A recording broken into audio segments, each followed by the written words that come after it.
ಬೀದಿ ಬದಿ ವ್ಯಾಪಾರಿಗಳದು supreme court ಆದೇಶ ಇದೆಲ್ಲ ಒಪ್ಕೊಳ್ಳೋಣ.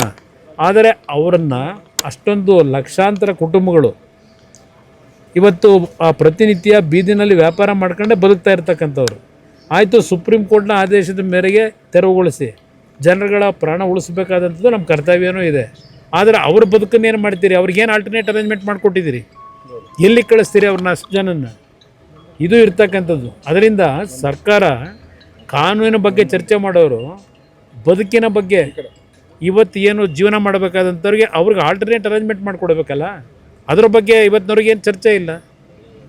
ಏನು ಮಾಡ್ತೀವಿ ಅಂತೇಳಿ ಏಕಾಏಕಿ ಅವ್ರನ್ನ ಖಾಲಿ ಮಾಡಿಸಿ ಅವ್ರು ಎಲ್ಲಿಗೆ ಹೋಗಬೇಕು? ಅದಕ್ಕೆ ಪರಿಹಾರ ಕೊಡಬೇಕು ಅನ್ನೋದು ನಾನು ಒಂದು ಸರ್ಕಾರಕ್ಕೆ ಸಲಹೆ ಕೊಡೋದು. ಏನಾಗಿದೆ? ಏನು ಯಾವ ಸಾಧನೆ ಆಗಿದೆ? ಸಾಧನೆ ಏನು ಮಾಡವ್ರೆ? ಬರೀ ಘೋಷಣೆಗಳು ಯಾವುದು ಇಂಪ್ಲಿಮೆಂಟ್ ಆಗಿದೆ?